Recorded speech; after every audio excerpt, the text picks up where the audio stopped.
Hello and welcome to YouTution. मेरा नाम है अभिजीत सिंह और आज हम पढ़ने वाले हैं क्वांटिटेटिव एप्टीट्यूड यानी मैथमेटिक्स का प्रैक्टिस सेट 1।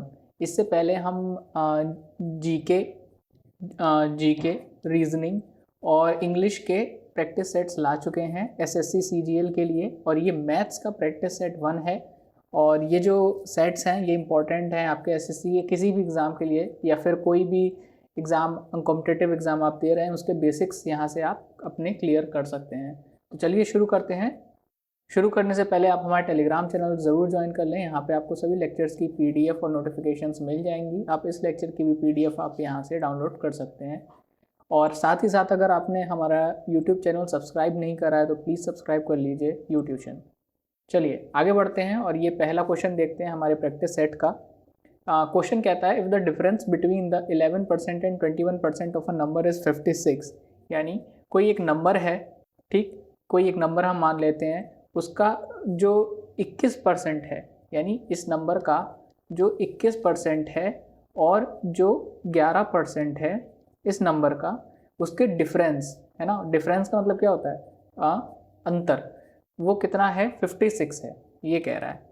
ठीक है, व्हाट इज़ द 12.5% होगा यहाँ पे, 12.5% ऑफ द सेम नंबर। ठीक है, और ये हमें दे रखा है और 12.5% ऑफ x हमें बताना है। ठीक है, ये चीज़, ये इक्वेशन दे रखी है तो सिंपल सा है, आपका इक्वेशन बनी गई, आप सॉल्व कर लेंगे। क्या होता है 21% का मतलब क्या हो गया? Upon 100x minus 11/100x। ठीक है, तो इसको आप डायरेक्ट कैसे लिखेंगे? इसको आप डायरेक्ट ये वाली जो लाइन में लिख रहा हूँ, आप अपने सॉल्यूशन पेज पे सीधे इस वाली लाइन को लिखें, है ना। ये सब लिखने की ज़रूरत नहीं है, टाइम वेस्ट होगा इसमें। ये तो मैंने केवल आपको समझाने के लिए लिख दिया। केवल इतना लिखें और फिर आगे इसको आप सॉल्व करते जाएं। तो ये कितना हो जाएगा? 56 हो जाएगा। x की वैल्यू यहाँ से हमें पता लग जाएगी, 56/0.1।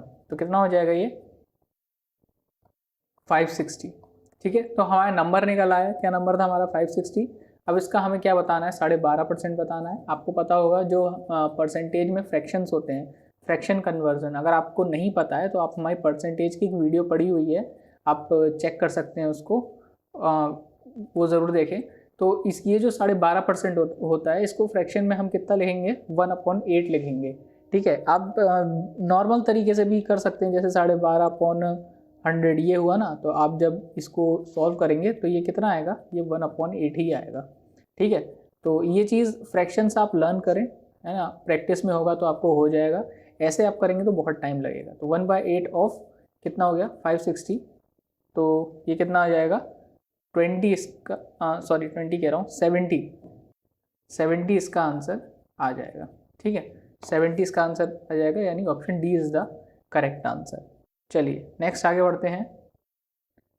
The total age of A and B is 12 years, यानी जो उम्र है ए और बी की वो 12 साल है total. Sorry, 12 years more than the total age of B and सी।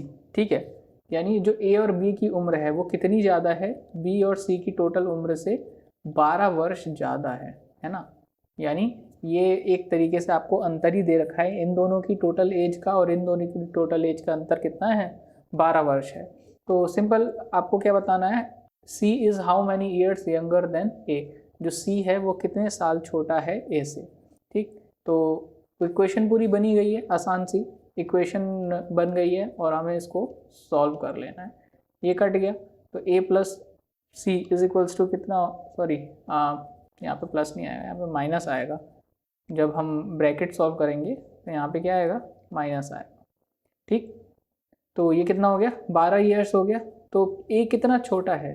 तो देखिए यहीं से आपको दिख गया होगा, अगर आपको नहीं दिखा इस वाले स्टेप से तो यहाँ देखिए, C is how many years younger, यानी सी कितना छोटा है, तो कितना है?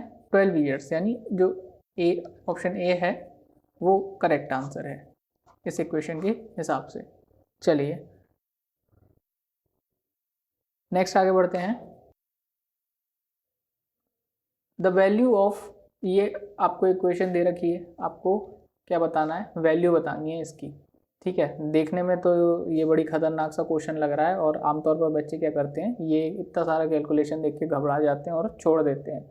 लेकिन आप बस थोड़ा सा ध्यान से देखेंगे, प्रैक्टिस अगर आपकी रहेगी, है ना, तो आपको ये आसानी से चीज़ें दिख जाएंगी कि ये लिखा क्या है। ठीक है, तो अगर आपको दिख गया तो अच्छी बात है, नहीं दिखा है तो मैं दिखा दे रहा हूँ। ये आपका लिखा है स्क्वायर अपॉन, ये देखिए ये स्क्वायर है, 4.9 का स्क्वायर है, ठीक है, ये स्क्वायर है प्लस 1.1 का स्क्वायर है, और ये देखिए ये क्या लिखा है, ये जो स्टेप है ना, ये क्या लिखा है, 2 इंटू 1.1 इंटू 4.9। ठीक, ये चीज़ लिखी है, ये शायद 9 जो है ये एरर है, ठीक है, ये 9 एरर है, 2 बार 9 लिख गया है, तो ये चीज़ लिखी हुई है। ठीक, तो इसको हम लिख देते हैं यहाँ पे, नहीं ठीक है, प्लस का ही होगा, 2 इंटू 1.1 इंटू 4.9। तो ये पूरा जो फॉर्मूला बन रहा है, ये क्या फॉर्मूला बन रहा है, ये A square plus B square plus 2ab बन रहा है, ये है ना, और ये किसका होता है, a प्लस बी के होल स्क्वायर का ये होता है फॉर्मूला। तो देखिए 4 ये क्या है, ऊपर वाला ये क्या है, ये A square minus B square है, ठीक है, तो ए स्क्वायर माइनस बी स्क्वायर कितना होता है, ए प्लस बी और ए माइनस बी, यानी 4.9 प्लस 1.1 ए प्लस बी हो गया, और 4.9 माइनस 1.1 ए माइनस बी हो गया, ठीक है, और ये क्या था, ये था 4.9 प्लस 1.1 का होल स्क्वायर। ठीक, तो ये जो होल स्क्वायर है इससे ये कैंसिल हो गया, इसको हम सॉल्व कर लेते हैं। इसको सॉल्व करेंगे तो क्या आएगा, ऊपर वाले को सॉल्व करेंगे तो ऊपर 3.8 आएगा और नीचे क्या आएगा, 6 आएगा, ठीक है, 6 आएगा। अब ये आप कर लीजिए, 2 से काट दीजिए, कितना आएगा, 19/30 आ जाएगा, ठीक है, ये ऑप्शन ए आपको दे रखा है, ऑप्शन ए आपका सही आंसर हो गया। ठीक है, इतना आसान सा क्वेश्चन है, कुछ नहीं है, देखिए बस इस चीज़ को पहचान लेना है कि ये लिखा क्या है ना, इतनी चीज़ आपने पहचान ली तो ये पूरा क्वेश्चन हो जाएगा। और अगर आपने देखा अरे कैलकुलेशन, देखिए एसएससी कभी भी ना आपका कैलकुलेशन चेक नहीं करता है, बैंकिंग में हो सकता है कि आपको कैलकुलेटिव दे दे, लेकिन एसएससी कभी आपको कैलकुलेशन नहीं चेक करता है, वो ये देखता है आपका प्रेजेंस ऑफ माइंड कितना है, आप कितना क्वेश्चन को देख पा रहे हैं, क्वेश्चन में से कितना ज़्यादा चीज़ें आप निकाल पा रहे हैं, है ना। तो अगर आप एसएससी का पेपर दे रहे हैं तो बिल्कुल वो कैलकुलेटिव नहीं होगा, उसमें ज़रूर कुछ ना कुछ ऐसा होगा जिससे आपकी कैलकुलेशन बहुत इजीली हो जाएगी, विद इन 20 सेकेंड्स हो जाएगी। ठीक है, चलिए आगे बढ़ते हैं। नेक्स्ट क्वेश्चन ये है, 3 men 4 women and 6 children can complete, ये वर्क वाला है, टाइम एंड वर्क वाला क्वेश्चन है, और इस टाइप के क्वेश्चन बिल्कुल आसानी से नंबर दे जाते हैं, ध्यान से कम करते हैं, और आसान तरीका मैं बताऊंगा जिससे आपकी कभी भी गलती नहीं होगी, ठीक है, और प्रैक्टिस होगी तो वो जल्दी भी हो जाएगा। चलिए फिर से पढ़ते हैं, 3 men 4 women and 6 children, 3 men 4 women और 6 children can complete A work in 7 days। ठीक है, ये काम कितने टाइम में हो जाता है, 7 days में हो जाता है, ठीक है। फिर a woman does double work the man does, अब देखिए यहाँ पे रेशियो दे रखा है वुमेन का मैन का, कितना है, वुमेन 2 गुना काम करती है, यहाँ पे कंफ्यूज नहीं होना है ना। कई जगह क्वेश्चंस में दे रखा होता है, मोस्टली क्वेश्चंस में दे रखा होता है कि मैन जो है वो 2 गुना काम करते हैं वुमेन से, लेकिन यहाँ पे क्या दे रखा है, यहाँ पे वुमेन 2 गुना काम करती है, man does, and the child does half work as the man, और चाइल्ड का भी दे रखा है, चाइल्ड हाफ वर्क करता है जितना मैन करता है, अगर मैन 1 कर रहा है तो चाइल्ड हाफ कर रहा है, ठीक है। अगर इसका हम कॉमन रेशियो निकाल लें अगर, ठीक है, पूरे रेशियो को हम 2 से मल्टीप्लाई कर दें, ऊपर भी और नीचे भी 2 से मल्टीप्लाई कर दें तो क्या हो जाएगा, 2 2 ज़ा 4, 2 1 ज़ा 2, और ये कितना हो जाएगा, कट के 1 हो जाएगा ये, ठीक है, ये 2 से ये 2 कट जाएगा, 1 हो जाएगा। तो ये रेशियो आपका आ गया, किसका रेशियो है ये, वुमेन मैन और चिल्ड्रन का। अब ये रेशियो आपको पता लग गया, ये रेशियो आप यहाँ पे पुट कर दीजिए, ठीक है। 3 इंटू मैन का रेशियो कितना है, मैन का रेशियो है 2, प्लस 4 इंटू वुमेन का रेशियो कितना है 4, प्लस 6 इंटू चिल्ड्रन का रेशियो कितना है 1, ठीक है, और इंटू 7, ये करने से आपको क्या मिलेगा, ये जो कैलकुलेशन करने से आपको मिलेगा टोटल वर्क, ये होता है टोटल वर्क, ठीक है। एफिशिएंसी मतलब टोटल जो लोग कितने हैं उनकी एफिशिएंसी कितनी है, और एंड में डेज का मल्टीप्लिकेशन मिला के हमें क्या मिलता है, टोटल वर्क मिलता है, ठीक है।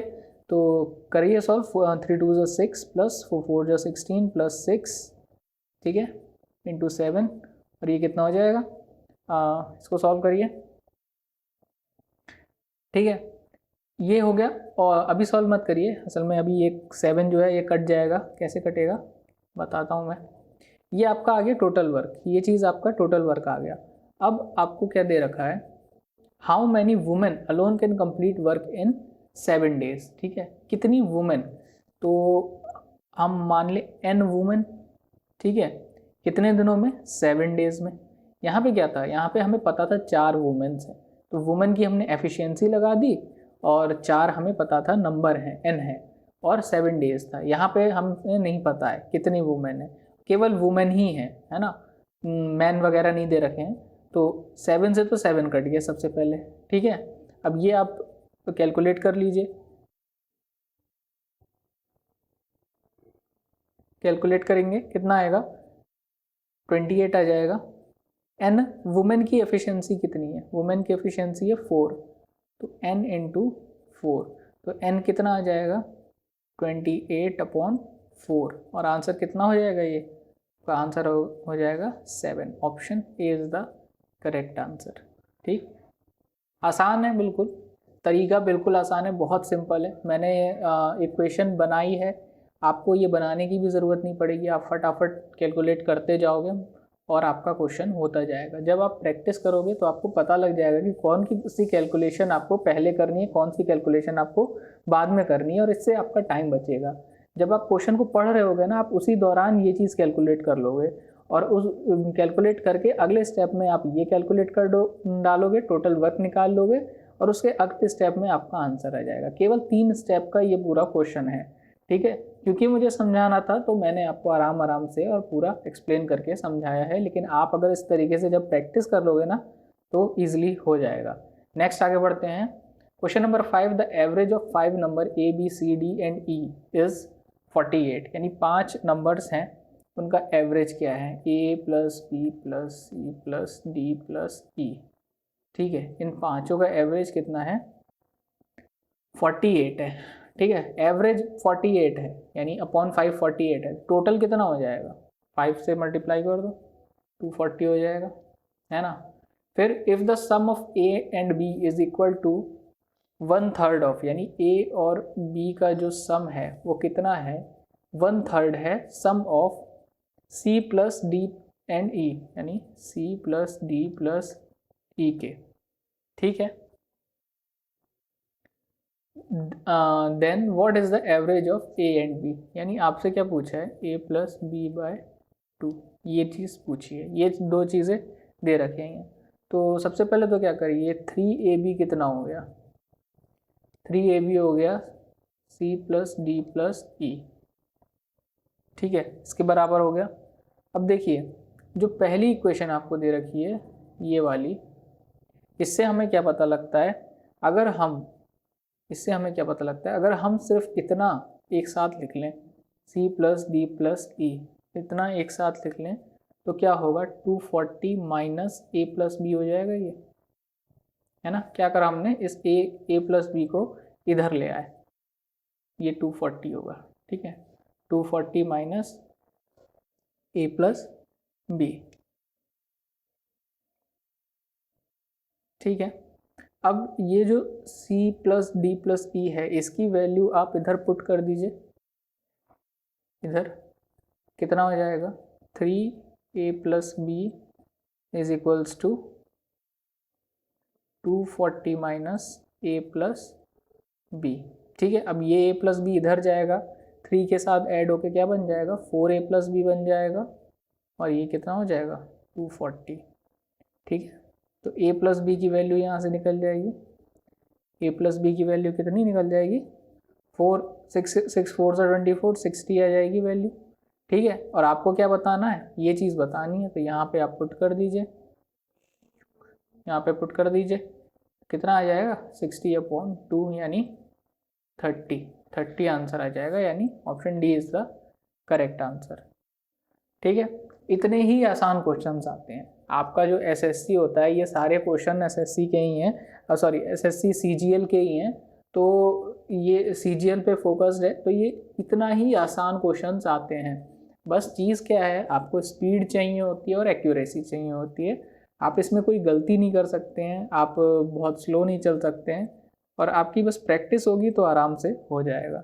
नेक्स्ट आगे बढ़ते हैं, question number 6, the profit earn by the selling a chair for rupees इतना is 1.2 times the loss incurred when the same chair was sold for rupees इतना। ठीक है, एक चेयर है वो 752 रुपये में बेची और उसका जो मुनाफा हुआ वो 1.2 गुना लॉस के बराबर है जब वो 400 रुपये में बेची गई वही सेम चेयर। समझ में आया आपको? मतलब कि ये मान लीजिए एक चेयर है, ठीक है, स्टूल मैंने बना दिया, चेयर है, अगर ये 752 रुपये में बेची गई तो जो प्रॉफिट हुआ वो कितना है, 1.2 टाइम्स है लॉस के जब वो 400 रुपये में सेम चेयर बेची गई। ये कहने का मतलब है। ठीक है, तो आपको क्या बताना है, आपको इसका कॉस्ट प्राइस बताना है इस चेयर का। ठीक है, चलिए, आपका पहला सेलिंग प्राइस दे रखा है कितना, 752, तो इसका मतलब क्या हुआ, आपका कॉस्ट प्राइस है और प्लस इसमें प्रॉफिट भी है ना, क्योंकि ये प्रॉफिट में है। दूसरा सेलिंग प्राइस कितना दे रखा है, 400 रुपये, इसमें क्या है, आपका कॉस्ट प्राइस है और माइनस लॉस है। ठीक है, लॉस हमेशा माइनस में होगा। तो अब आपको कंडीशन क्या दे रखी है, प्रॉफिट दे रखा है 1.2 टाइम्स ऑफ लॉस, ये चीज़ कंडीशन दे रखी है। तो इससे आप रेशियो निकाल दीजिए प्रॉफिट अपॉन लॉस का, कितना रेशियो है 1.2। ठीक है, ये हटाया 10, कितना आ जाएगा 6/5, ये रेशियो आ गया। अब देखिए ये जो दो इक्वेशंस हैं, इन दो इक्वेशंस को सॉल्व कर लीजिए, यानी कॉस्ट प्राइस प्लस प्रॉफिट को आप 752 लिखेंगे और कॉस्ट प्राइस माइनस लॉस को आप 400 लिखेंगे, और इसको जब सॉल्व करेंगे ना सब्ट्रैक्ट करके, तो ये कितना हो जाएगा, प्रॉफिट प्लस लॉस कितना हो जाएगा 352 हो जाएगा। ठीक है, अब आपको रेशियो मैंने यहाँ से निकलवा दिया प्रॉफिट और लॉस का। ठीक है, इस रेशियो को आप इसमें पुट कर दीजिए, कितना आ जाएगा 6x plus 5x is equals to 352, 11x is equals to 352 और x is equals to, x कितना आ जाएगा जब आप सॉल्व करेंगे, तो ये आएगा 3 और ये आएगा 2, 32 टाइम्स आ जाएगा। ठीक, x आ गया, तो लॉस निकाल लेंगे, है ना, x 32 आया तो लॉस कितना हो जाएगा, लॉस कितना है, लॉस 5x है, तो 5 इंटू 32 कितना हो जाएगा, फिर 15 और 16, 160 हो गया लॉस। ठीक है, आपको क्या बताना है, कॉस्ट प्राइस बताना है। ठीक है, तो कॉस्ट प्राइस बताना है ना, तो कॉस्ट प्राइस क्या है, कॉस्ट प्राइस कोई भी इन दोनों में से किसी में भी पुट कर दीजिए, cost price is equals to 400 plus loss है।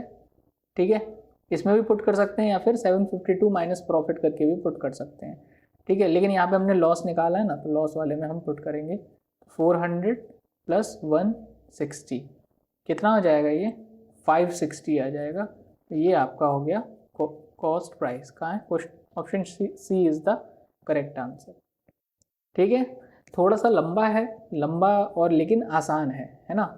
तो ऐसे है, अगर आपको कन्फ्यूज़न हुई हो तो वीडियो को बैक करके आप दोबारा देख लें, पॉज करके देखें, क्वेश्चन को खुद से सॉल्व करें, उसके बाद से मेरे अप्रोच को देखें, और तब भी अगर आपको समझ में नहीं आता है तो आप कमेंट सेक्शन में ज़रूर लिखें, हम आपकी हेल्प करेंगे। चलिए नेक्स्ट आगे बढ़ते हैं क्वेश्चन नंबर 7 पे। क्वेश्चन नंबर 7 है 80 litres mixture is to be distributed in glycerine and rose water in the ratio 7:1। ठीक है, आपको टोटल दे रखा है, कितना दे रखा है 80 लीटर्स। ठीक, टोटल दे रखा है, ग्लिसरीन और रोज़ वाटर का रेशियो दे रखा है 7:1 में। इंपॉर्टेंट बात ये है ना, जिस रेशियो में अगर आपको लिखा हुआ है उसी रेशियो में आपको लिखना है। रोज़ वाटर पहले लिख देंगे तो रोज़ वाटर 7 हो जाएगा, ग्लिसरीन 1 हो जाएगा, तो गलत हो जाएगा। ठीक है, ये चीज़ ध्यान रखिएगा, अक्सर गलती हो जाती है। अब ये 7:1 में है, देखिए टोटल कितना है रेशियो, टोटल है रेशियो 8, टोटल लीटर्स में कितना है 80, तो एक रेशियो की वैल्यू कितनी हो गई 10 हो गई। तो अगर इसको लीटर्स में कन्वर्ट करें तो ये कितना हो जाएगा 7 × 10 और ये कितना हो जाएगा 1 × 10, यानी लीटर्स में हो जाएगा 70 लीटर और ये हो जाएगा 10 लीटर। ठीक है, इतना हो गया। If 8 litre glycerine and 4 litre rose water is added, यानी 8 लीटर ग्लिसरीन ऐड कर दो और 4 लीटर रोज वाटर ऐड कर दो, तो find the percentage of rose water in mixture. ठीक है, तो ये कितना आ जाएगा, ये 78 लीटर और ये कितना है 14 लीटर। हमें किसका परसेंटेज बताना है, रोज वाटर का, यानी 14 लीटर वाला बताना है, टोटल में से बताना है ना। टोटल कितना हो जाएगा 78 + 14 कितना हो जाएगा 92, ठीक है, इंटू 100। अब आपको बस क्या करना है, कैलकुलेट करना है। ठीक है, जैसे चाहें वैसे काटें आप, है ना, कोई बहुत बड़ी कैलकुलेशन नहीं है। कितना आ रहा है ये 7 5 35, 350/23 कहाँ है, option A is the correct answer. दे रखा है 350/23 इसी फॉर्म में दे रखा है, तो यही आपका आंसर हो गया, है ना। इजी सा क्वेश्चन है, बहुत इजी सा क्वेश्चन है, कुछ भी नहीं है, बस आपको जैसे जैसे दे रखा है उसी वैसे वैसे उसको सॉल्व करते जाना है, आपका हो जाएगा। चलिए नेक्स्ट आगे बढ़ते हैं। क्वेश्चन नंबर 8 है, a 108 metre long train moving at a speed of 50 km/h। ठीक है, एक ट्रेन है, ट्रेन 1, इसकी लेंथ है कितनी है 108 metre, moving with a speed of, speed है कितनी 50 km/h, क्रॉसेज है 112 metre long train coming from opposite direction. Train 2 है, इसकी लेंथ कितनी है 112 मीटर की, अपोजिट डायरेक्शन से आ रहा है। ठीक है, अच्छा ये टी है ना, ये आपको टाइम लग सकता है। ठीक है, को ट्रेन ही माने, इसको मैं लिख दे रहा हूँ पूरा पूरा, वरना देखने में ये टाइम जैसा लगेगा। ठीक है, फिर जो आपको समय जो लग रहा है टी, अब यहाँ पे हम टी को लेते हैं, कितना लग रहा है 6 सेकेंड्स का लग रहा है समय। तो आपको बताना है speed of the second train. अच्छा, आपको S2 निकालना है, ये चीज़ आपको निकालना है। ठीक है, अब देखिए जो दोनों ट्रेनें हैं वो आमने सामने से आ रही हैं, ये T1 है, ये T2 है। जब आमने सामने से ट्रेनें आती हैं तो जो रिजल्टेंट स्पीड होती है वो क्या हो जाती है, वो S1 + S2 हो जाती है। इस बात का आपको पता होना चाहिए और ये ध्यान में आपको रखना है पूरे कैलकुलेशन के दौरान। देखिए जब हमेशा क्या होता है ना, जो लेंथ होती है वो ऐड हो जाती है, तो हम जब डिस्टेंस लेते हैं तो उसमें क्या करते हैं, तो 108 + 112, यानी ये दोनों हमेशा ऐड होंगी, तो ये कितना हो जाएगा, ये 220 मीटर हो जाएगा टोटल लेंथ हमारी। ठीक है, टाइम हमें लग रहा है 6 सेकेंड का, डिस्टेंस हमारा निकल गया। ठीक है, फिर हम अगर डिस्टेंस अपॉन टाइम कर लें तो क्या आएगा, हमारा रिजल्टेंट स्पीड आ जाएगी। ठीक है, तो कर लेते हैं। राइटिंग थोड़ी गंदी हो रही है, आप मैनेज कर लीजिएगा। 220 अपॉन स्पीड कितना है 6, हम मीटर सेकेंड में ही रख रहे हैं। अब ये क्या है आपका S1 + S2, S2 दे रखा है 50। अब देखिए यहाँ पे होती है गलती। ठीक है, यहाँ पे क्या गलती होगी, ये जो 50 है यह है km/h में, तो आप कहोगे ठीक है, तो इसको हम 5/18 कर दे रहे हैं, हो जाएगा, है ना। अगर आप ऐसे करोगे सॉल्व इस तरीके से तो ये हो जाएगा गलत, पूरा क्वेश्चन गलत हो जाएगा। क्यों हो जाएगा, क्योंकि आपने ये 5/18 है ये केवल 50 के साथ में लगाया है, इसलिए जब ये जो S1 की वैल्यू आएगी ना ये गलत आएगी। ठीक है, आपको इस चीज़ का ध्यान रखना है कि ये जो 5/16 आप लगाएं, ये आप हमेशा इस तरीके क्वेश्चंस में ब्रैकेट के बाहर लगाएं। ठीक है, ये दोनों के लिए लगाएं, S1 के लिए भी और S2 के लिए भी। S2 तो आपको दे नहीं रखा है, S1 आपका km/h में दे रखा है, तो बाय डिफ़ॉल्ट आपका S2 भी जो है ना वो किलोमीटर पर आवर में ही माना जाएगा, और आपको फिर इसको चेंज करना होगा मीटर पर सेकेंड में कैलकुलेट करने के लिए। ठीक है,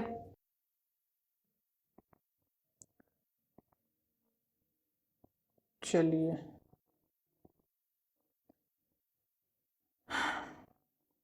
वैसे आपको यहाँ पे तो किलोमीटर पर आवर्स दे रखे हैं सारे, और आई थिंक ये कुछ गड़बड़ तो है ना, कि शायद लिखने में गड़बड़ हो गई है। चलिए देखते हैं कैलकुलेट करके देखते हैं। तो ये 220/6 है, इसको सॉल्व करते हैं और इसको इधर लेके आते हैं। 220/6 into 18/5 is equals to S1 + 50, ये हो जाएगा आपका।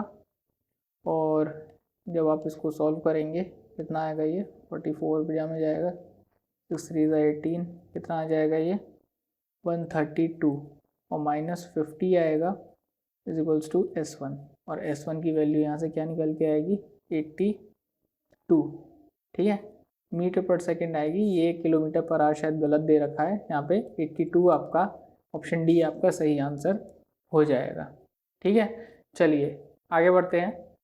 The difference between the compound interest and simple interest on certain some at interest of 10% per annum is 2 years, for 2 years is ₹128। मतलब कंपाउंड इंटरेस्ट और सिंपल इंटरेस्ट का जो अंतर है, एक निश्चित अमाउंट पर 10% पर एनम रेट आपको क्या दे रखा है 10% का, समय दे रखा है 2 सालों का, वो कितना है, वो है ₹128।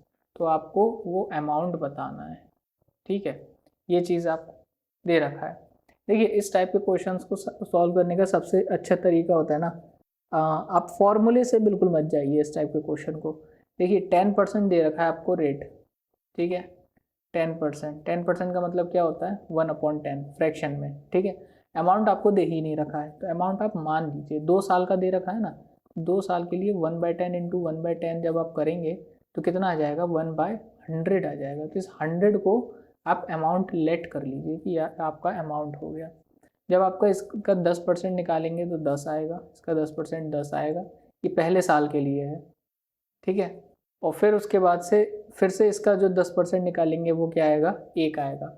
ये तरीका आपको आना चाहिए कंपाउंड इंटरेस्ट निकालने के लिए, है ना। कंपाउंड इंटरेस्ट निकालने का ये एक तरीका होता है। देखिए पहले साल में क्या होता है, आपका 10% ब्याज लगेगा तो ये इतना ब्याज बनेगा। दूसरे साल में क्या होगा, दूसरे साल में आपका इस पे तो इसका ब्याज तो 10% आएगा ही आएगा, प्लस ये जो है इसका भी ब्याज 10% ये आएगा एक। इस तरीके से हम इसको लिखते हैं। चलिए एक बार फिर से बता देता हूँ। ठीक है, देखिए ये आपका अमाउंट हो गया 100, ये हमने लेट कर लिया है। कैसे लेट करा है, इस तरीके से आपका जो रेट दे रखा है ना उस हिसाब से हम इसको लेट करते हैं। पहला जो साल होता है 2 साल का दे रखा है, इसलिए मैंने ये 2 एरो बनाए हैं। पहला साल का है 10% का ब्याज, तो 100 रुपये पे 10% का ब्याज कितना बनेगा 10 रुपये बनेगा।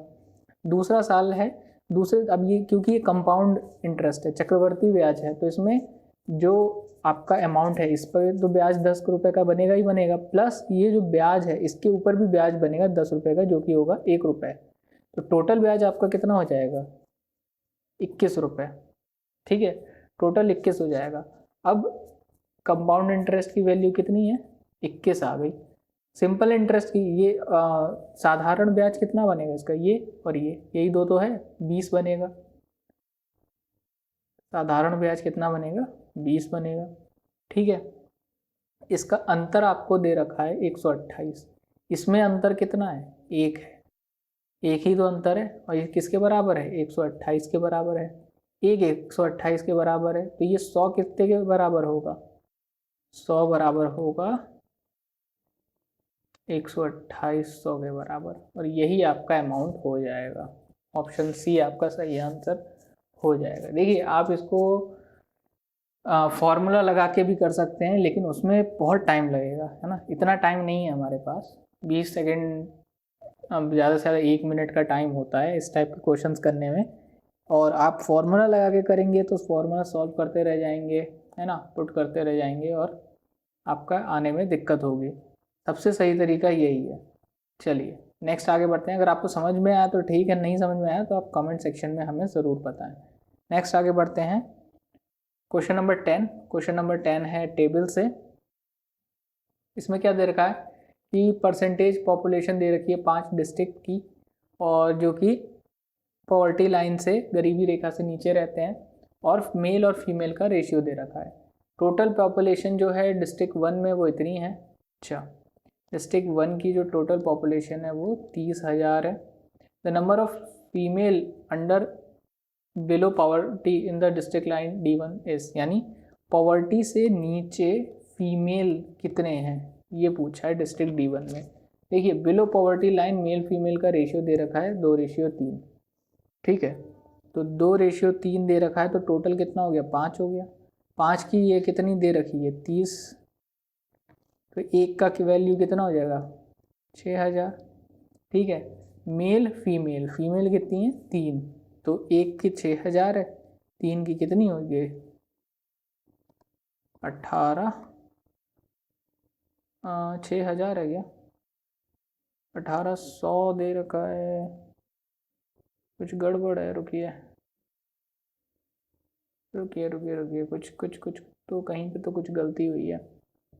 अच्छा अच्छा, डायरेक्ट हमने इसमें से निकाल दिया। Percentage of population below poverty line, कितने पॉवर्टी लाइन के नीचे हैं ये तो हमने निकाला ही नहीं। ठीक है, ये कैलकुलेशन गलत गलत गलत गलत गलत है। देखिए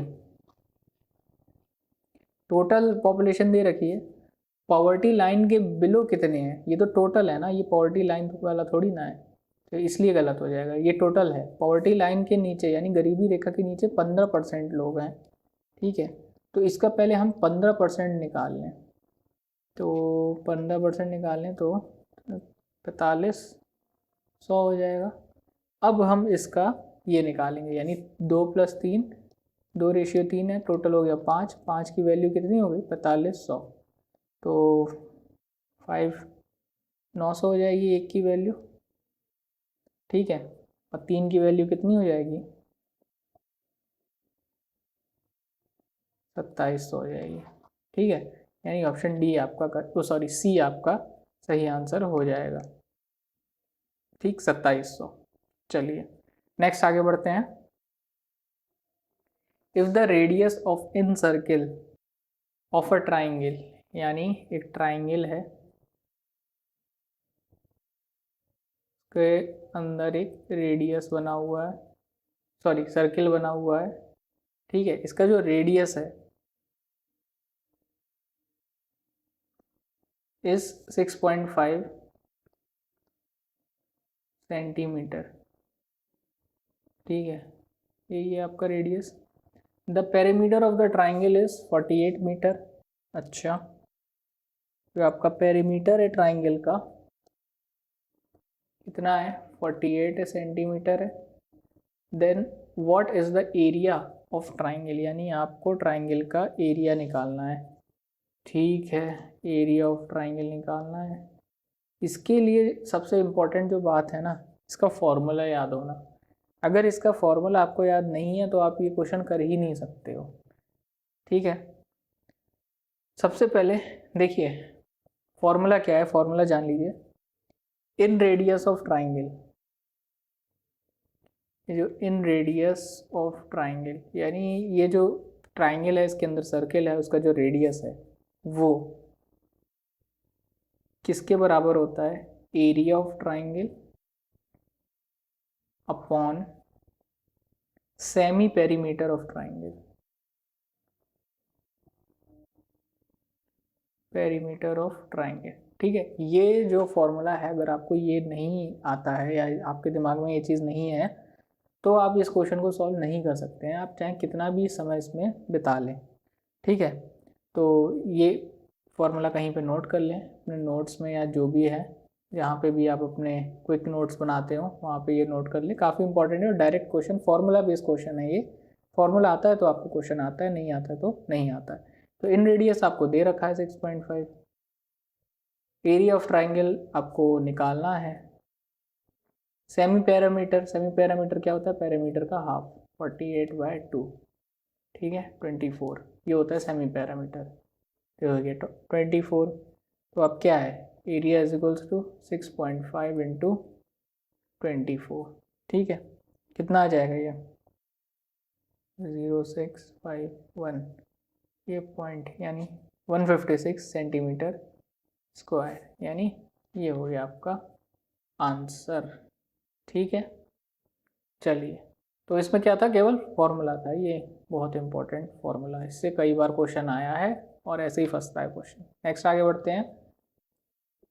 ये क्वेश्चन दे रखा है, इस क्वेश्चन को देखते ही आधे लोग के हाथ पाँव ऐसे ही फूल जाते हैं कि ये क्या दे दिया, छोड़ो इसे, ठीक है। लेकिन सबसे आसान क्वेश्चन है ये, और कुछ भी नहीं है इसे, अब बस को आपको ध्यान से देखना है। अगर आप इसको इसमें मल्टीप्लाई करेंगे, इसमें करेंगे, इसमें करेंगे, तो आपका 1-1.5 घंटा निकल जाएगा, क्वेश्चन नहीं सॉल्व होगा। करना कैसे है, देखिए, आपको ये इक्वेशन दे रखी है, ये दे रखी है और ये दे रखी है। आपसे पूछा क्या है, ये इसके बारे में पूछा है।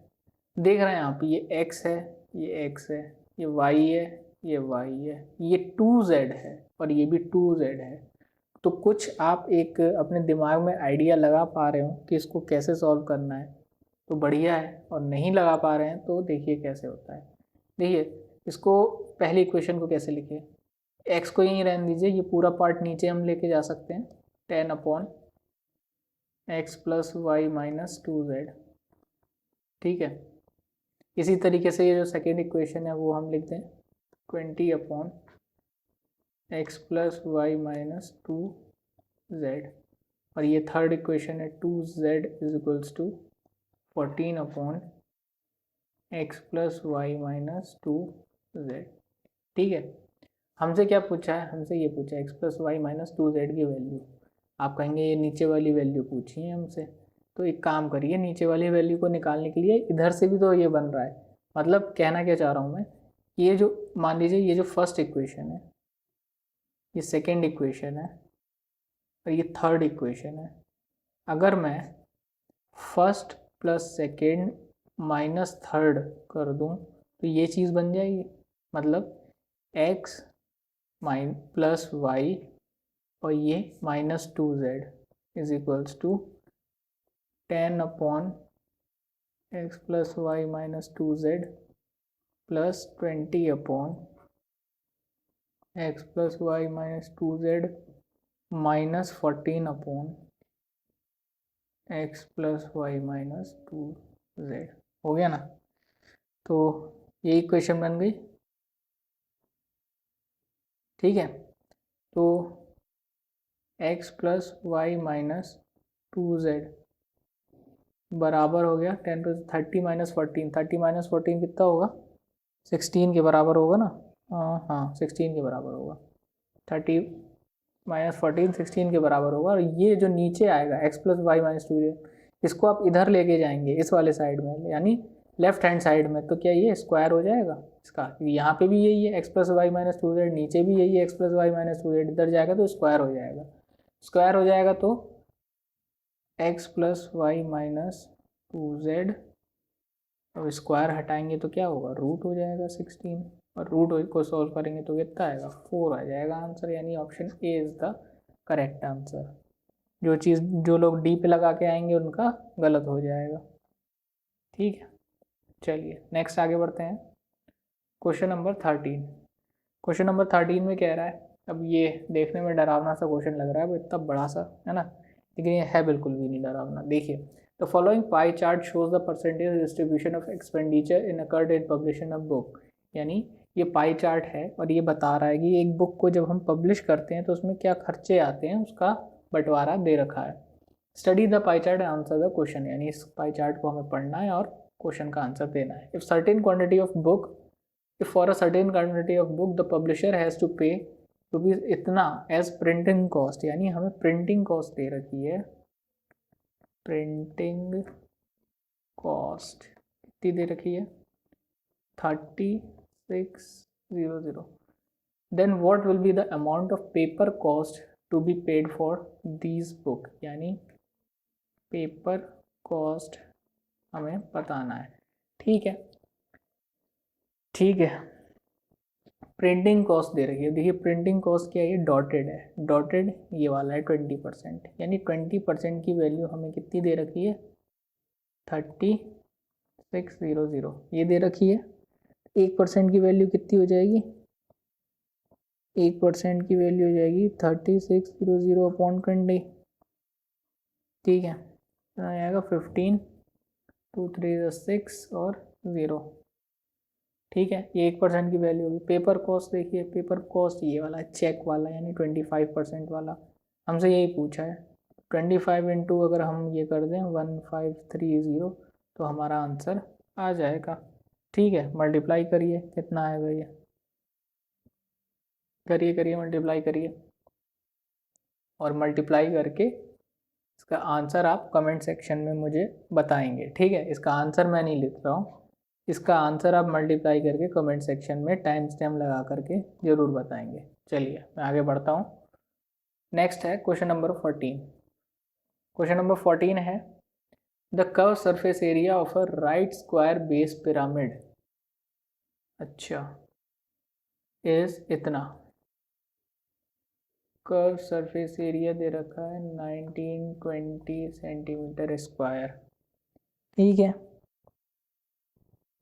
If the diagonal length of A square base is इतना, डायगोनल लेंथ दे रखा है 12√2 centimetre, find the height of the pyramid, हमसे पूछा है हाइट ऑफ द पिरामिड। ठीक है, मतलब क्या हुआ, देखिए एक पिरामिड है जिसका स्क्वायर बेस है, ठीक है, पिरामिड बनाना थोड़ा सा मुश्किल काम है 3D में, और यहाँ पे तो और मुश्किल है। देखिए थोड़ा लचकीला सा पिरामिड है, लेकिन आपको समझ में आ जाएगा। ठीक है, ये एक पिरामिड है, इसमें आपको लेंथ सॉरी डायगोनल, डायगोनल दे रखी है, ये है डायगोनल, डायगोनल कितनी दे रखी है 12√2, डायगोनल दे रखी है तो इसका आपको साइड पता लग जाएगा ना, स्क्वायर है क्योंकि ये ए कितना होता है, ए होता है डायगोनल अपॉन √2, ठीक है, डायगोनल कितना है 12√2 अपॉन √2 कितना हो गया 12 सेंटीमीटर, ये आपका निकल गया। अब आप क्या करेंगे, पैरामीटर निकाल लेंगे। क्यों निकालेंगे, देखिए कर्व सरफेस एरिया कितना होता है पिरामिड का, ठीक है, curve surface area, curve surface होगा इसका half into 4a into L, ठीक है, एल क्या होता है, एल ये होता है, ये जो लेंथ होती है ना एक आर्म की, इसको एल कहते हैं। ठीक, ये मैंने मेरा सब टेढ़ा मेढ़ा है ये आर्म, लेकिन आप समझ जाइएगा इसी आर्म को एल कहते हैं। अब यहाँ पे हमें 4a की ज़रूरत है, 4a क्या है, पैरामीटर है, ठीक है, पैरामीटर है का, तो 4 इंटू 12 48 हो गया, ठीक है, इसको आप पुट कर दीजिए, कर्व सरफेस एरिया आपको दे रखा है 1920 is equals to half into 48 into L, यहाँ से निकल जाएगा, ठीक है, 9 टू 4 24, फिर ये जो कटेगा 8 बार में कट जाएगा ये, एल कितना आएगा आपका 80 आ जाएगा, ठीक है, एल आपका 80 आ गया। अब क्या करेंगे, एल तो आ गया 80, लेकिन हमें क्या चाहिए, हमें एल थोड़ी ना चाहिए, हमें चाहिए हाइट इसकी, ठीक है, ये H height of the pyramid पूछा है ना, हाइट, हाइट के लिए क्या करेंगे, देखिए ये यहाँ पे पाइथागोरस थ्योरम लगा देंगे, ये एक लेंथ, ये एक लेंथ और ये एक लेंथ, ये लेंथ पूरा क्या बना रहा है, एक ट्राइंगल बना रहा है ना, पाइथागोरस लाएंगे, यानी L square is equals to a/2 square plus H square, a/2 क्यों लिखा? देखिए ये जो हाइट गिरेगी, ये हाइट किस पे गिरेगी? ये a लेंथ है उसके हाफ पे गिरेगी हाइट, इसलिए a/2 लिया है ना। जो a लेंथ है वो पूरी लेंथ है एक कोने से दूसरे कोने, लेकिन ये जो हाइट है ये हाफ पे ही गिरेगी, इसलिए ये लिया है। l स्क्वायर 80 स्क्वायर है इज इक्वल्स टू a कितना है 12, यानी 12 का हाफ कितना हो गया 6 हो गया, प्लस h स्क्वायर। ठीक, तो ये कितना हो जाएगा 6400 minus 36 is equals to h square, और h square is equals to 6364। ठीक है, तो अब ये किसके बराबर होगा? देखिए h निकालेंगे तो √6364 आएगा ना, ये बराबर होगा अप्रॉक्सीमेटली 88 जो 64 6400 80 अप्रॉक्सीमेटली इसके बराबर होगा, 80 के बराबर होगा। क्यों? क्योंकि 80 का स्क्वायर कितना होता है 6400, और ये क्या आ रहा है 6364, यानी अप्रॉक्सीमेटली ये 80 के बराबर है। और क्योंकि आपको जो ऑप्शंस दे रखे हैं वो भी बिल्कुल दूर दूर दे रखे हैं, 90 का स्क्वायर कितना हो जाएगा 99 से 81 00। ठीक है, तो इतना तो है नहीं, 60 की लाइन में है, तो इसीलिए ये वाला आंसर सही हो जाएगा। यहाँ पे अप्रॉक्स दे रखा है, तो ऑप्शन बी आपका करेक्ट आंसर हो जाएगा, को बहुत ज़्यादा सॉल्व करने की भी ज़रूरत नहीं थी। चलिए नेक्स्ट आगे बढ़ते हैं। If P, Q and R together can finish a piece of work in 12 days. ठीक है, P plus Q plus R एक साथ मिलके 12 दिन में काम को ख़त्म कर लेते हैं। P alone can do this work in 24 days. P जो है वो अकेला 24 दिन में कर लेता है। ठीक है, Q इन 30 डेज, Q अकेला 30 दिन में कर लेगा। तो हमें बताना है कि R कितने दिनों में कर पाएगा अकेला, ये हमें बताना है। ठीक है, इन तीनों का जो एलसीएम आएगा वो कितना आएगा? सबसे पहले तो 120। ठीक है, और फिर इस हिसाब से ये एफिशिएंसी इसकी 10 आएगी, इसकी 5 आएगी और इसकी 4 आएगी। ठीक है, ये एफिशिएंसीज आ गई। अब देखिए टोटल तीनों का कितना है मिला करके 10 एफिशिएंसी है, माइनस कर दिया, इसकी एफिशिएंसी 5 है, इसकी 4 है, 5 प्लस 4 कितनी हो गई 9 हो गई ना ये। तो यानी आर की एफिशिएंसी कितनी निकल के आई इसमें से? ये तो पी क्यू था, आर की एफिशिएंसी देखिए इसको क्या लिखेंगे, P plus Q plus R minus P plus Q, ये है, ये चीज़ हमने करा है ये। ठीक है, सेकेंड स्टेप में ये चीज़ करा है। पहले ये एफिशिएंसी ले ली 10, फिर ये एफिशिएंसी ले ली, माइनस करेंगे तो यहाँ से क्या निकल के आएगा आर निकल के आएगा, और यहाँ से आर की एफिशिएंसी कितनी आएगी 1 आएगी। तो 1 अगर एफिशिएंसी है तो कितने दिन में काम करेगा 120 दिन में ही काम खत्म होगा ना, तो ऑप्शन डी आपका करेक्ट आंसर हो जाएगा। ठीक है, आसान सा क्वेश्चन था, बस समझने की थी। नेक्स्ट आगे बढ़ते हैं। The average of all side of the rhombus is 20. Find the length of a side of a rhombus. मतलब ये क्या मजाक है ये क्वेश्चन, और कुछ नहीं है। ये क्वेश्चन केवल और केवल मजाक है, और ये वाकई में एसएससी का क्वेश्चन है। ठीक है, और बस अगर आप समझ गए तो समझ गए, नहीं समझ गए तो आप कंफ्यूज सिर्फ हो जाते रहेंगे। बस ये कह क्या दिया और इन्हें बोल क्या दिया। कह रहे हैं कि एक रोहम्बस है,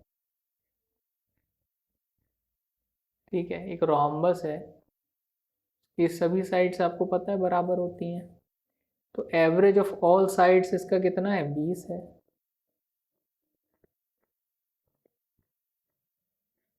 सभी साइड्स का एवरेज कितना है 20 है।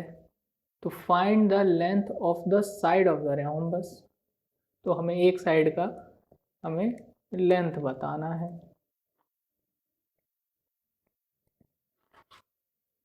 एवरेज ही आपको 20 दे रखा है, तो एक साइड का तो वैसे ही 20 हो गया, क्योंकि रोम्बस की सारी साइड्स इक्वल होती हैं। तो इसमें ये कुछ नहीं, ये केवल आपसे मजाक करा है इस क्वेश्चन ने। इसका सही आंसर हो जाएगा ऑप्शन ए। ठीक है, चलिए नेक्स्ट आगे बढ़ते हैं। क्वेश्चन नंबर 17 में देखते हैं क्या दे रखा है। In the following figure angle A plus angle B हमें निकालना है। अच्छा, ये एंगल ए है और ये एंगल बी है और हमें ये चीज़ निकालनी है। और दे रखा है कि ये एल जो है ये पैरेलल है एम के, बस ठीक है। बाकी सारी चीज़ें आपको दे ही रखी हैं।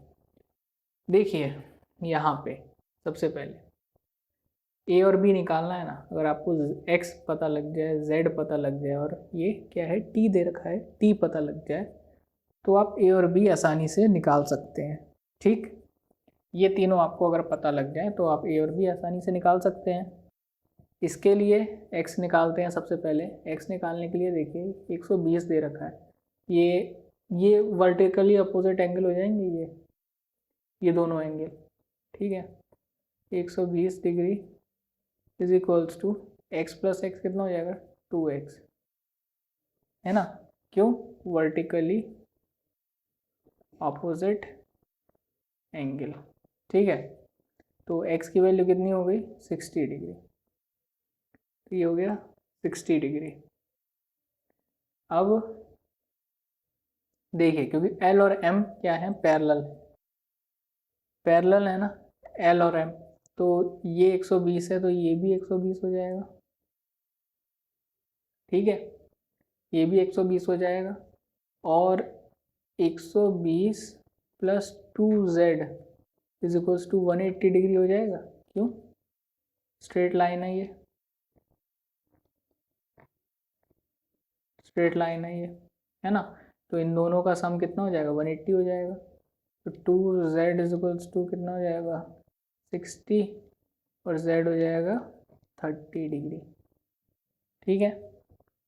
तो z भी निकल गया यहाँ से 30 डिग्री। चलिए अब हमें ये क्या चाहिए t चाहिए, t भी बिल्कुल ऐसे ही निकल जाएगा। अब ये 130 डिग्री है तो ये भी 130 डिग्री हो जाएगा ना।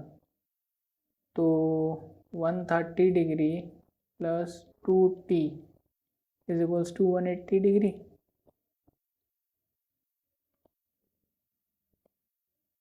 ठीक है। ये 130 क्यों हुआ? क्योंकि ये पैरेलल लाइंस है, L और M पैरेलल लाइन से दे रखा है, तो ये दोनों एक जो एंगल हैं वो बराबर हो जाएंगे।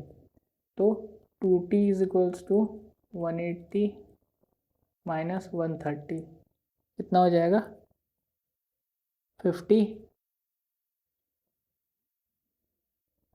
और t की वैल्यू कितनी हो जाएगी 25 डिग्री। तो ये हो गई 25 डिग्री, ठीक। अब a की वैल्यू निकालिए। सबसे पहले इस वाले ट्राइंगल को देखिए। इस वाले ट्राइंगल में 60 plus 30 plus a is equals to 180 degree, क्योंकि ट्राइंगल के अंदर के जो एंगल्स होते हैं उनका सम कितना होता है 180 डिग्री होता है। तो a की वैल्यू कितनी हो जाएगी 180 डिग्री माइनस 90 डिग्री कितना हो जाएगा 90 डिग्री, ठीक है। दूसरा ये वाला ट्राइंगल देखिए 30 plus 25 plus b is equals to 180 degree. क्यों? क्योंकि सेम ट्राइंगल के अंदर के एंगल का सम 180 होता है। तो एक b की वैल्यू कितनी हो गई 180 माइनस 55 डिग्री, ठीक है। 180 माइनस 55 कितना होगा 125। तो angle A plus angle B कितना हो जाएगा 90 प्लस 125, तो ये कितना हो जाएगा 215 डिग्री, ठीक है। और ये हो गया ऑप्शन डी आपका सही आंसर हो गया।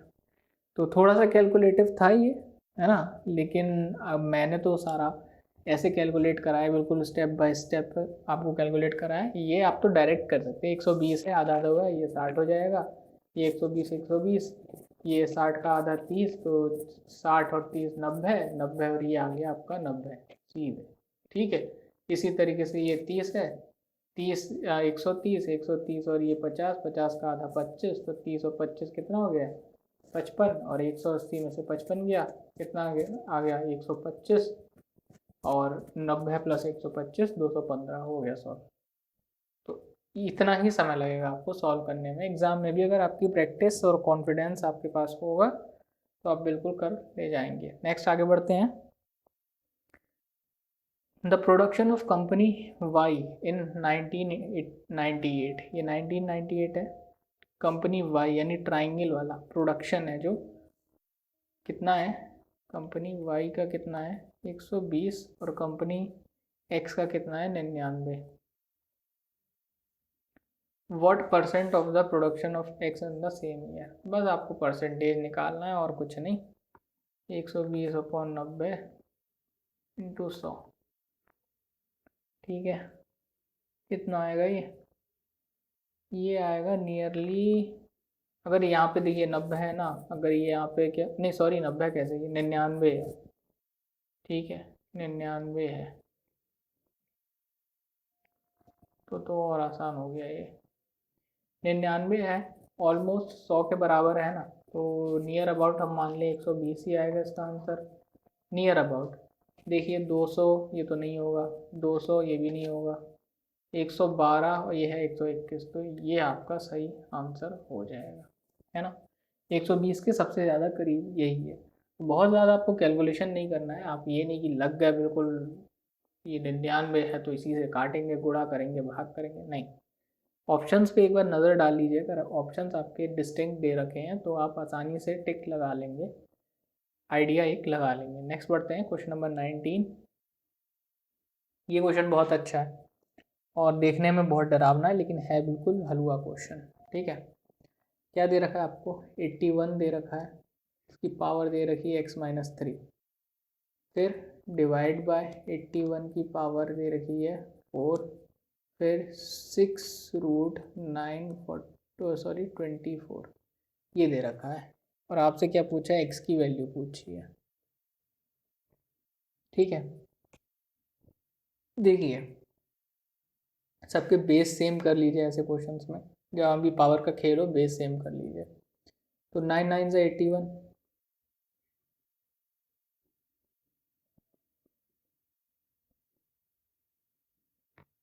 ठीक है। ये चीज़ समझ में आई आपको, बिल्कुल आ गई होगी, कुछ नहीं है इसमें। ऐसी 9 की पावर में ये जब मल्टीप्लाई होगा 2x हो जाएगा, -6 हो जाएगा, और ये क्या हो जाएगा, ये हो जाएगा 8, ठीक है। और ये 8 होगा, ये डिवाइड है ना, तो ये आएगा माइनस में। पता है आपको जब डिवाइड में होता है, जो बेस होते हैं आपके डिवाइड में होते हैं, तो उनकी जो पावर होती है वो क्या होती है, सब्ट्रैक्ट हो जाती हैं, ठीक है। और ये जो ये क्यूब रूट, सॉरी क्यूब कह रहा हूँ, 6 रूट है ये, तो 9 की ये 24 है, और जो ये 6 रूट है इसको देखिए, जो स्क्वायर रूट होता है उसको हम क्या लिखते हैं 1/2, क्यूब रूट का होता है उसको लिखते हैं हम 1/3, ऐसी जो 6 रूट है उसको हम लिखेंगे 1/6, ठीक है। तो ये भी क्या होगा 1/6, 6×4 = 24, तो 9 की पावर कितनी आ गई 4, तो बेस सेम है तो हम इसको ऐसे लिख देंगे 2x - 6 - 8 कितना हो जाएगा, चलिए बात 14, 14 = ये हो गया 4,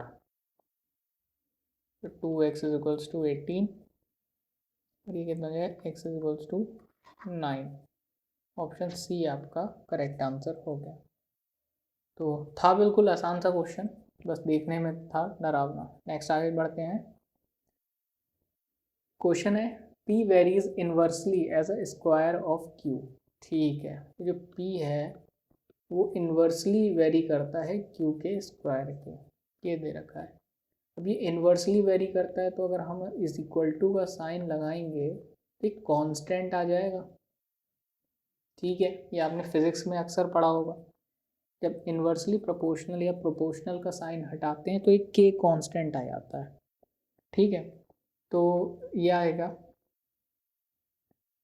और कंडीशन दे रखी है कि जब P आपका 1.2 है और Q कितना है 4.5 है, तो ये कंडीशन दे रखी है। इस हिसाब से हम K की वैल्यू निकाल लेंगे ना, K की वैल्यू कितना आ जाएगा 1.2 × 4.5 का स्क्वायर, ठीक है। 1.2 इंटू 5402025, ठीक है, ये हो गया।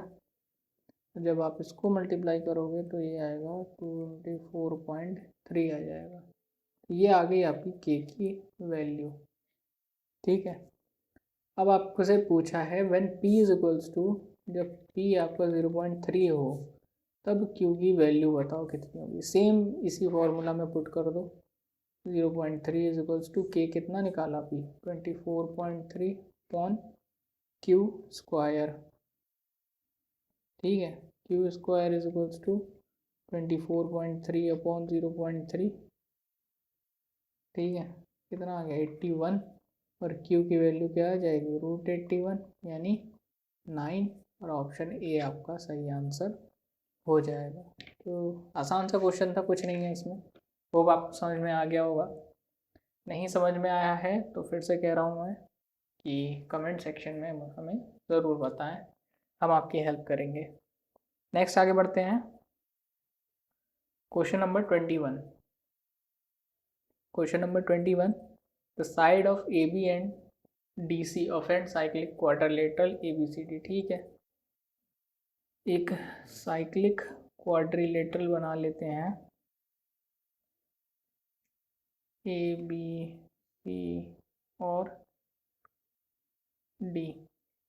तो A B and D C, A B और D C of a cyclic are produce to meet at E, यानी डी सी को हम आगे बढ़ाते हैं और ए बी को आगे बढ़ाते हैं, तो ये हमें मिलता है ई पे।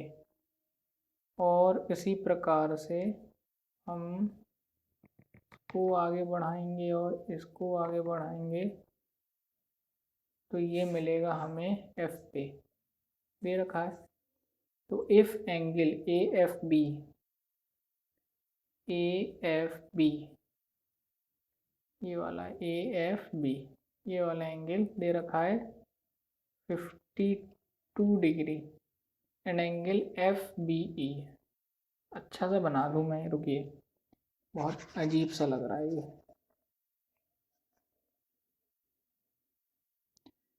अच्छा सा डायग्राम बना दूँ, चलिए।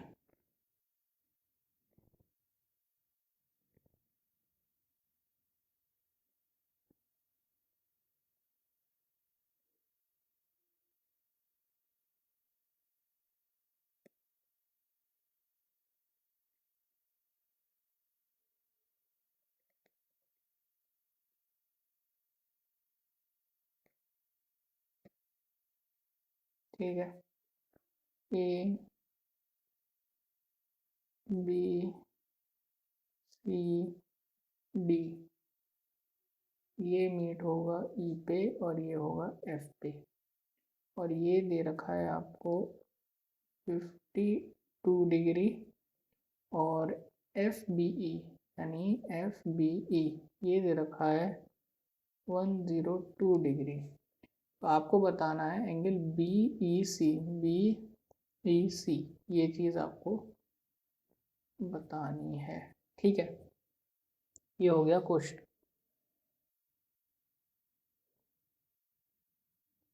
अब आपको एक चीज़ पता होनी चाहिए कि इंटीरियर एंगल का जो वैल्यू होती है वो साइक्लिक क्वाड्रिलेटरल में एक्सटीरियर एंगल के वैल्यू के बराबर होती है।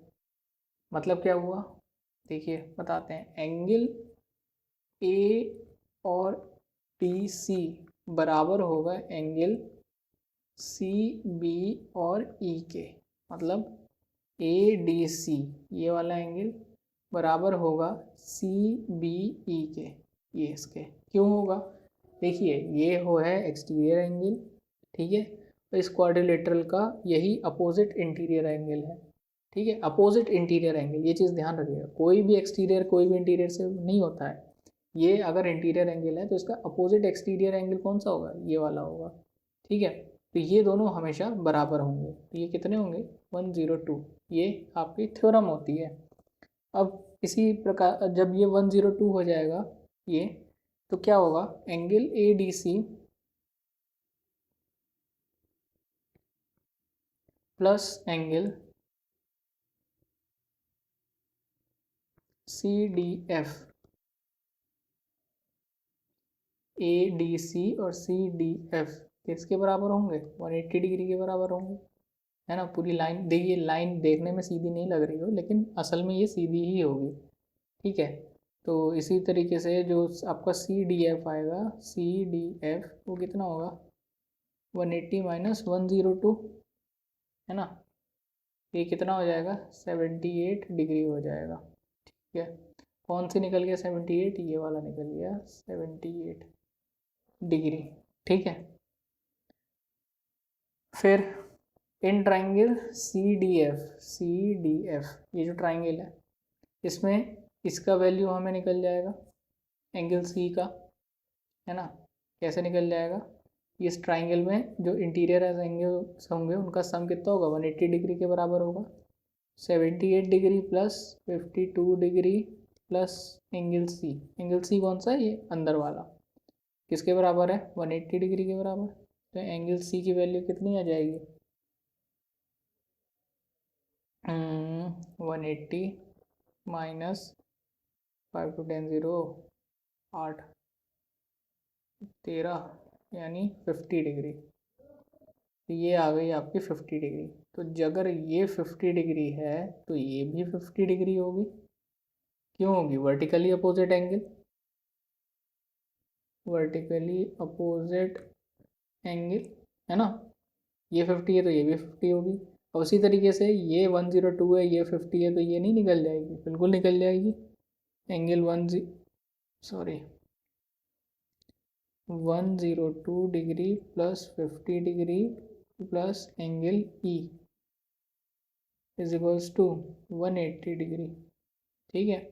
तो इससे एंगल E आपका कितना आ जाएगा? 180 माइनस 152 यानी 28 डिग्री, ठीक है। ऑप्शन C हो गया आपका सही आंसर, ठीक है। आसान सा क्वेश्चन था, बहुत आसान था। आपको बेसिक ज्योमेट्री भी आती है तो आप बिल्कुल कर ले जाएंगे इस क्वेश्चन को। चलिए आगे बढ़ते हैं अगले क्वेश्चन पे। क्या दे रखा है? What is the digit in the unit place of इसका, ठीक है। ये आपको नंबर दे रखा है ना। इसके जब सॉल्व करेंगे तो यूनिट डिजिट कितना आएगा? बहुत खतरनाक क्वेश्चन है, अगर आपको नहीं आता है तो आप बिल्कुल नहीं कर पाएंगे, है ना। इतना सॉल्व तो कोई कर ही नहीं पाएगा, और आपको पता है तो आप बिल्कुल कर ले जाएंगे। आपको पता ये होना चाहिए, तो यूनिट डिजिट की पावर होती है वो रिपीट होती है 4th टाइम में, ठीक है। ये चीज़ आपको पता है तो आप कर ले जाएंगे। मतलब क्या हुआ? देखिए, ये जो पावर है 24 की पावर कितनी दे रही है? 63।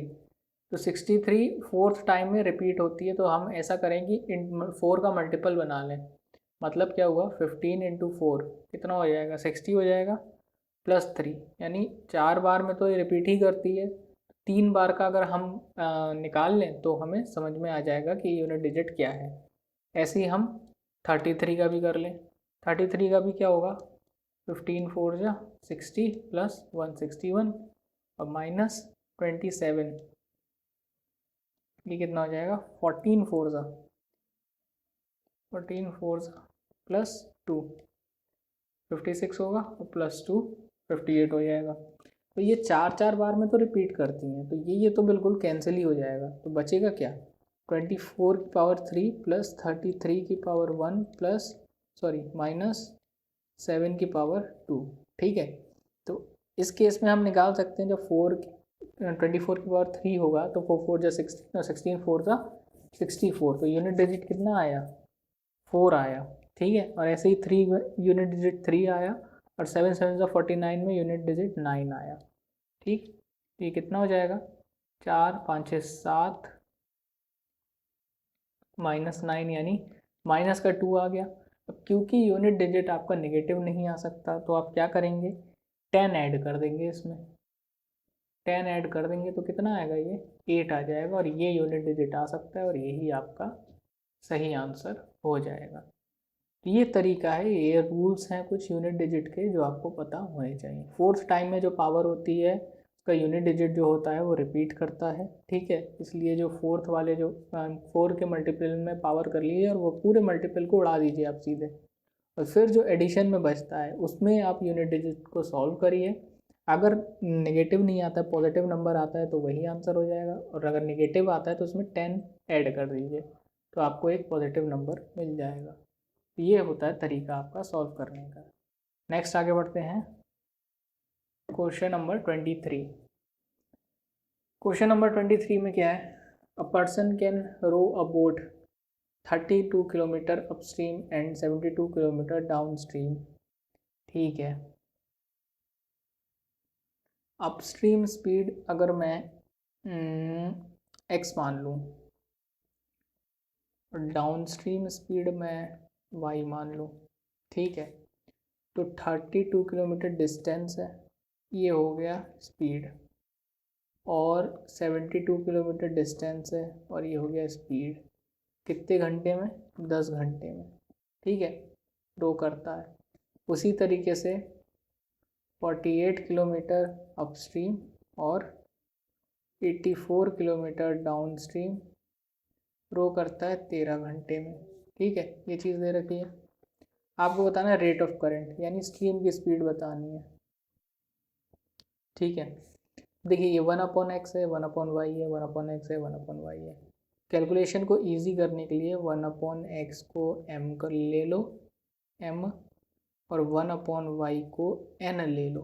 ठीक है, तो ये इक्वेशंस क्या बन जाएंगी? 32m plus 72n is equals to 10 और 48m plus 84n is equals to 30। ठीक है, अब क्या करो, आप इसको सॉल्व कर लो। कैसे सॉल्व करेंगे? दोनों इक्वेशंस को इक्वल करके काट लें। मतलब क्या हुआ, इस पूरे इक्वेशन को 2 से मल्टीप्लाई करो, इसको 3 से मल्टीप्लाई करो। ठीक है, इसको जब आप 2 से मल्टीप्लाई करेंगे तो कितना आ जाएगा? 96m plus 216n is equals to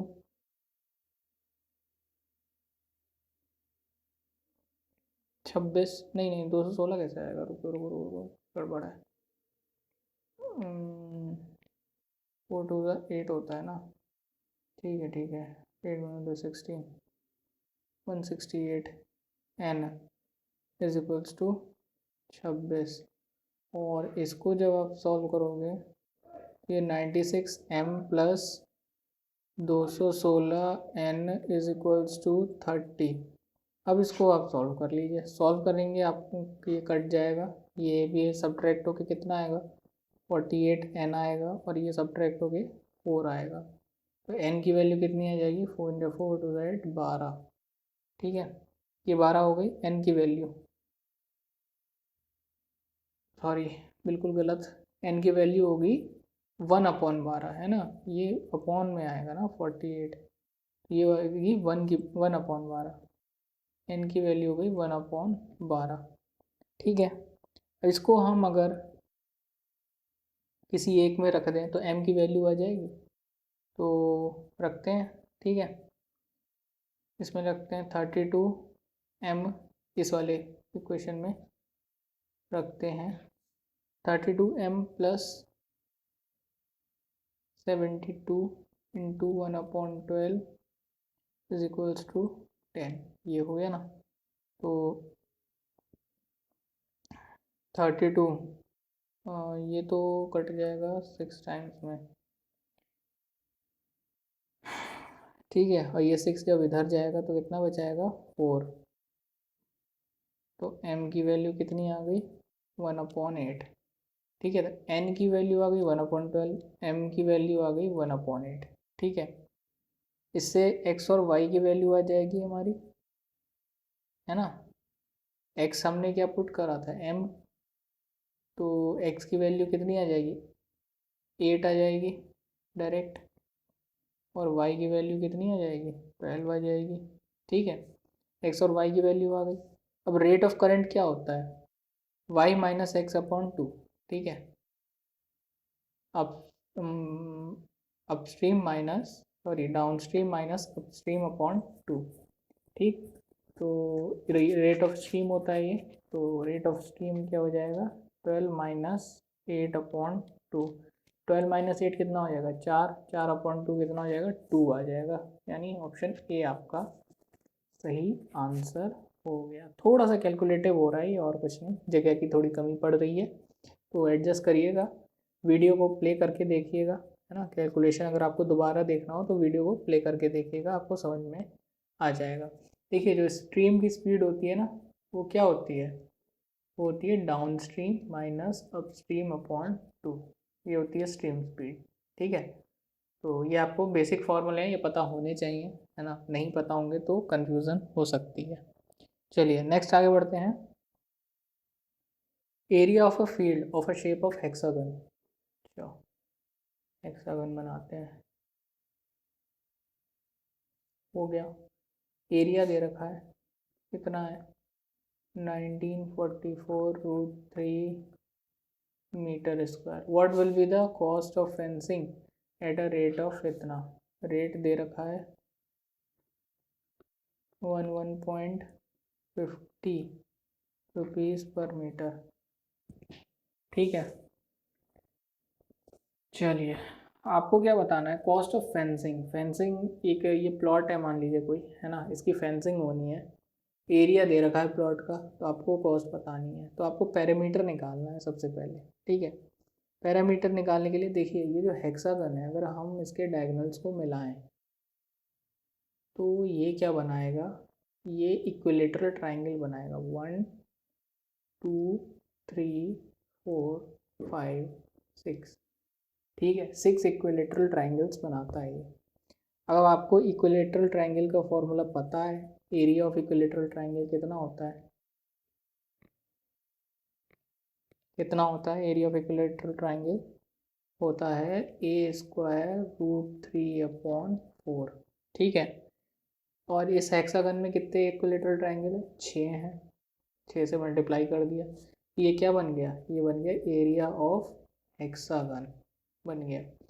ठीक है, तो 2 2 ज़ा 4, 2 3 ज़ा 6, और यही है। और इसमें आप इसकी वैल्यू पुट कर दीजिए। ए स्क्वायर मैंने क्यों लिखा है, ए स्क्वायर नहीं आएगा, केवल ए आएगा। ठीक है, ए स्क्वायर नहीं आएगा, केवल a√3/4। ठीक है, तो कुछ गड़बड़ हो रहा है क्या, नहीं ए स्क्वायर आएगा। ठीक है, ए स्क्वायर होता है फॉर्मूला। अच्छा हाँ ठीक है ठीक है ठीक है, मैं गलत समझ रहा था, यहाँ पे मैंने ये ए लिखा है ना केवल, इसीलिए मुझे गलत लग रहा था। ये एरिया वाला ए है। ठीक है, मैं यहाँ पे एक साइड समझा, ये एरिया वाला ए है।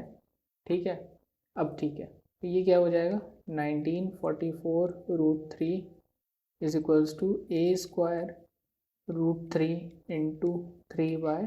तो ये √3 से √3 कैंसिल हो गया, 3 से ये कैंसिल होगा, तो 3 6 या 18, और ये 4 या 12, 3 8 या 24।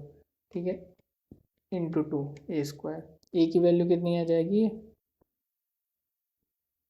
ए की वैल्यू आएगी रूट में 1296। ये कितना होता है, ये होता है 36 का रूट। ठीक है, तो ए की वैल्यू आ गई। अब पैरामीटर निकालना है, पैरामीटर 6 इंटू ए, यानी 36 इंटू 6 कितना होता है, 216 होता है। ठीक है, एरिया फेंसिंग का रेट आपको पता है, कॉस्ट। ठीक है, कॉस्ट कितनी हो जाएगी, कॉस्ट हो जाएगी 11.50 इंटू 216। कितना निकल के आएगा ये, कैलकुलेट करिए, कैलकुलेट करिए, कैलकुलेट करिए, ये वाला आंसर हो जाएगा, ऑप्शन सी आपका करेक्ट आंसर हो जाएगा।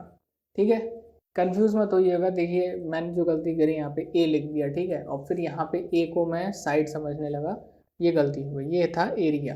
तो ऐसी गलतियाँ नहीं करनी है आपको, क्योंकि अगर आप इतना अटकेंगे जितना अभी मैं अटक गया, हालांकि कुछ सेकेंड ही अटका, तो इतना भी अटकेंगे ना तो आपको कॉन्फिडेंस लो हो जाता है, एग्जामिनेशन में घबरा जाते हैं और फिर पेपर ख़राब हो जाता है।